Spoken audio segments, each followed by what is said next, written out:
Hello, hello, hello. Welcome to another Yellow Sheldon.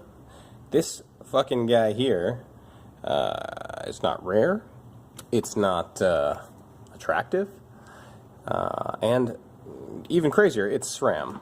And if you've been watching these videos for a while, you know that I am not a fan of Sram. I think that a lot of their stuff is kind of cheap feeling. Doesn't work very well. I'm a big Shimano campy fanboy. I will give SRAM this, though. They are better than Microshift. Faux show.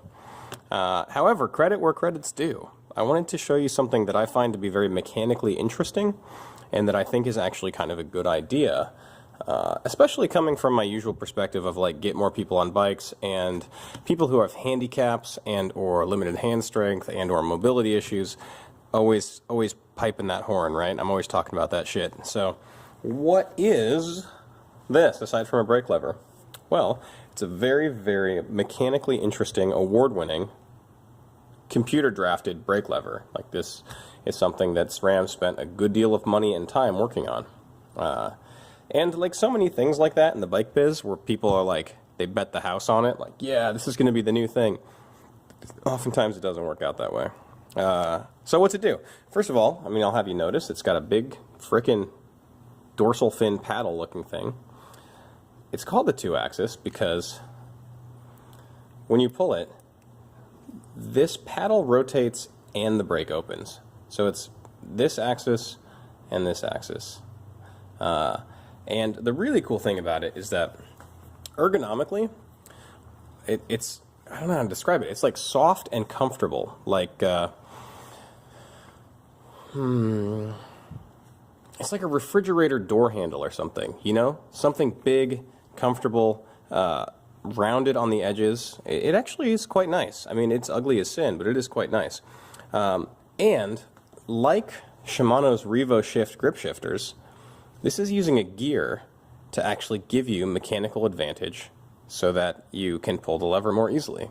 So one thing of note, you can't pull the lever down without letting it rotate. Like, it must rotate in order for the lever to open up, right? I actually wonder if this video is going to be all jittery. My camera's lagging super hard right now. So how does that work?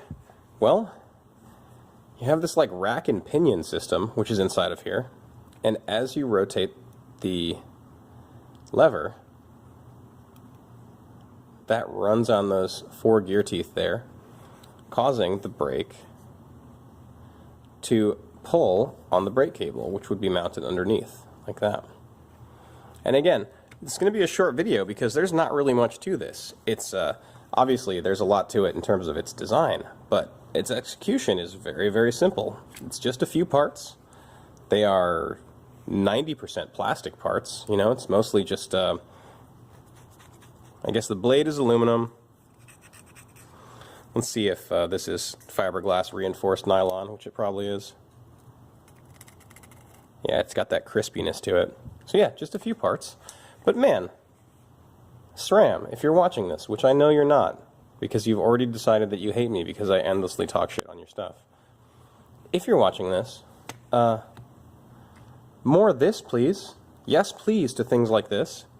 Things that are useful, unique, well-designed, robust, and actually serve a purpose, i.e. getting people who are less used to traditional brake levers to be able to brake strongly and effectively. What else about this? It's for V-brakes, like it's for linear pull brakes. Yeah, but it's a good boy. This is a good boy. I like this.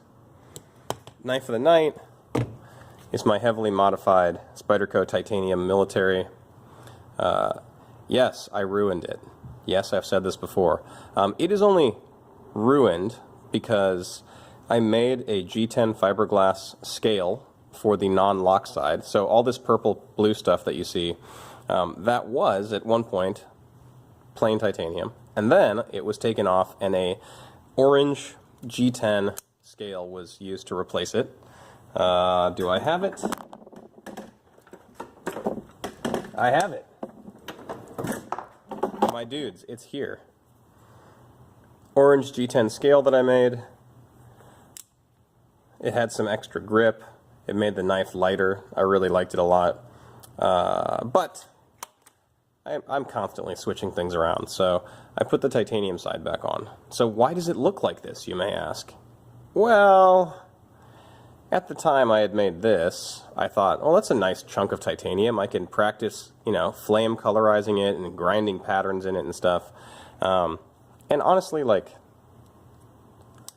I'm no prima donna when it comes to my stuff. The Spyderco Military is maybe the best knife I've ever owned.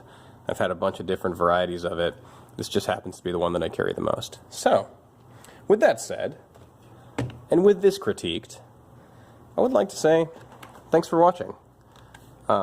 Anytime I see something that I find to be mechanically interesting or a nice little footnote in cycling history, I'm going to show it to you.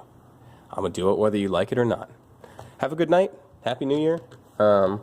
Seems like it's almost spring, so get all your ducks in a row. Get that beach bod ready. I know I am. Good night.